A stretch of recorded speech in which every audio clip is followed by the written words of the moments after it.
this time in St. Joseph Parish, Muyoka, I do so in two capacities. As a parish priest of St. Joseph Parish, Muyoka, and as a dean of Muyoka Deanery. I start here to thank him for what he has done for our parish, our deanery, and our diocese. Firstly, his interest in church projects.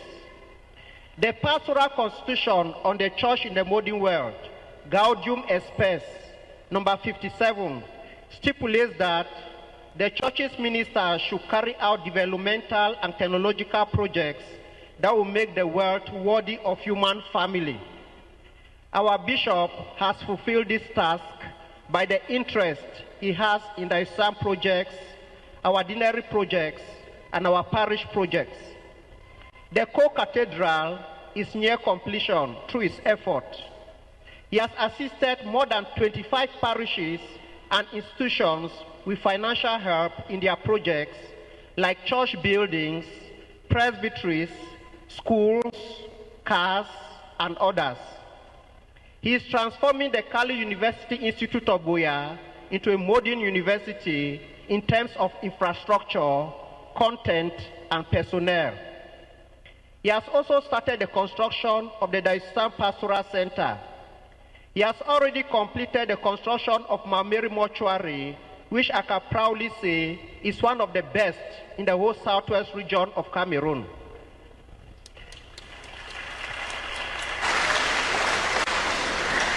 He has given Munyenge Parish a car and a bike.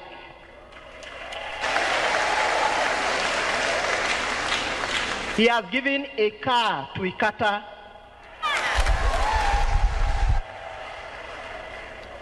He has given a huge financial support to Malende and Yoke for their presbyteries. He gives Malende, Yoke, Munyenge, Bafia, and Ikata the sum of 100,000 francs each month to cater for their welfare. He has promised to make the borehole of Bafia community functional, to repair the community generator, to provide a standby solar system, to give them electricity, and to open a nursery, primary, and secondary school.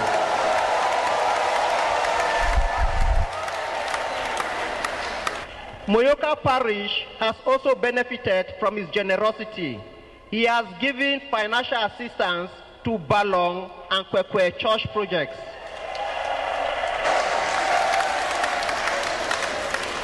Secondly, he is a very good teacher and preacher.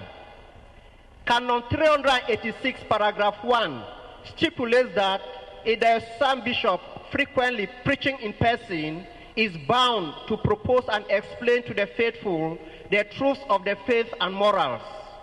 Our bishop respects this canon effectively by the seriousness he puts in preaching. He has a mastery in the theological disciplines. His homilies are rich and nourishing because they are well researched and practical. You always find priests and Christ-lay faithful asking for copies of his homilies after his pontifical masses. I can testify that the Christians of Muyoka are very happy from the nourishment they derive from his homilies. Thirdly, he is a prayerful bishop. The Vatican Bulletin of October 9, 2018, titled Adoremus, describes the bishop's role in the liturgical life of the church as to pray, to protect, and to promote.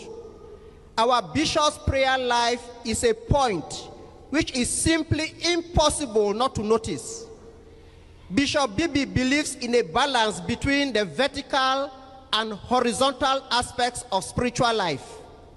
He believes in the strength possessed by a Kali Christian or any follower of Christ who balances prayers in the passive and active dimension.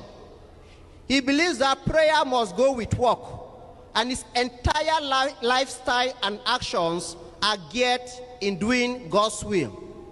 You always see him praying and trekking with Christians during pilgrimages.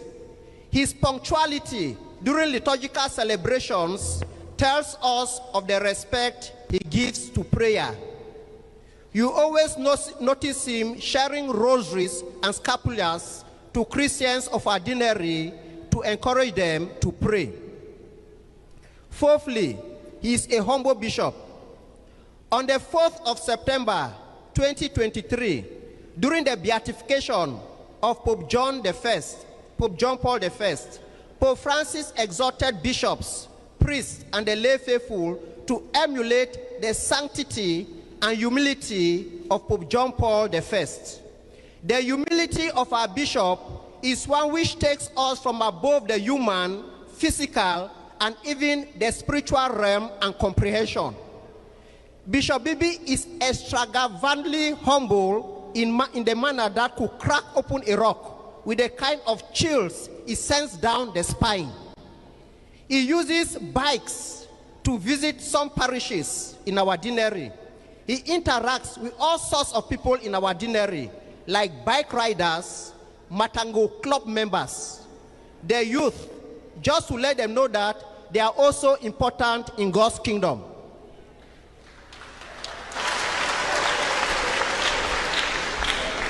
He is reachable to everybody.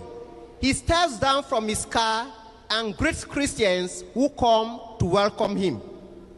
Fifthly, his life of poverty. Pope Paul VI encyclical on the development of peoples, Populorum Progressio, number 76, stipulates that bishops, priests, and Christians should live lives of poverty and assist the poor. The type of poverty perpetuated by the lifestyle of Bishop Bibi is one that can